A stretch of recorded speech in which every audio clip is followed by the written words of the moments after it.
Let's get reaction from Democratic Senator Tammy Duckworth of Illinois. She's a member of the Armed Services Committee as well as a combat veteran. Senator, thanks so much for joining us. I remember on Friday you told CNN you saw President Trump's firing of Defense Secretary Esper as a way for him to be able to carry out policies that he wouldn't have been able to do otherwise. Is this specifically what you were worried about?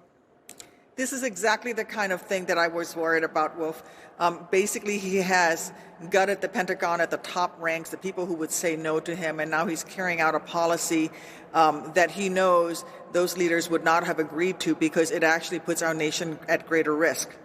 You're uniquely qualified to weigh in on this very, very sensitive military issue. You're an Iraq War veteran, a Purple Heart recipient. Do you fear this withdrawal of troops will put U.S. service members who are there on the ground risking their lives at greater risk? It very much will put them at greater risk, and it will put America at greater risk also, Wolf.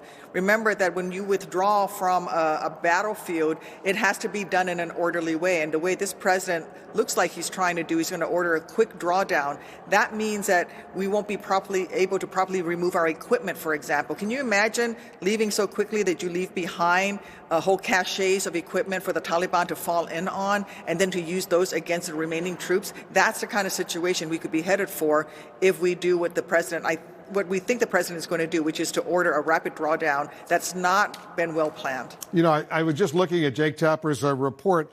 He pointed out that in addition to Esper, who was fired, the U.S. Military Central Commander, the head of the U.S. Military Central Command, General McKenzie, opposes this decision. The head of the NATO mission in Afghanistan, General Miller, opposes this mission. The chairman of the Joint Chiefs, General Milley, opposes what the president has in mind. They disagree totally with the president. They don't want troops withdrawn so quickly, especially during this transition period. Have you ever seen anything like this where the top military brass so directly involved in protecting these troops are totally against what the president has in mind?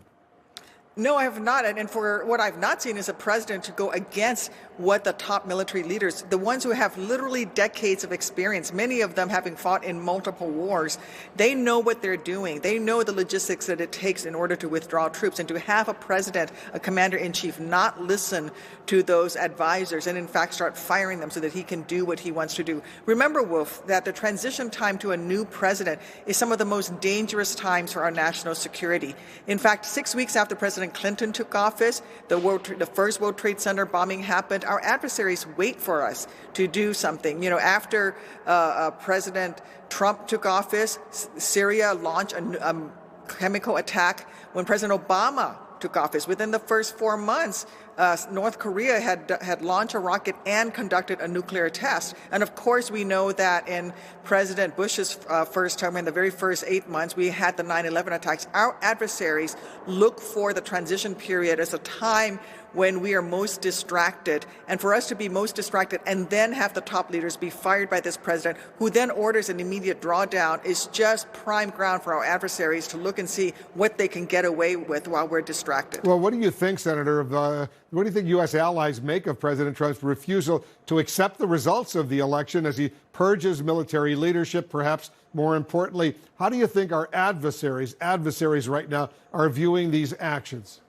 Well, I think our adversaries are viewing these actions as opportunities for themselves. It's an opportunity for them to try to test out how far they can get while the United States is distracted, while this president is not helping with the transition process. Our adversaries around the world are looking for weak moments, times when we're just not able to focus. And it's hard to focus when we don't even have a transition that's going on. It's hard to focus when President-elect Biden is not getting the national security intelligence reports and briefings that he's supposed to be getting every single day.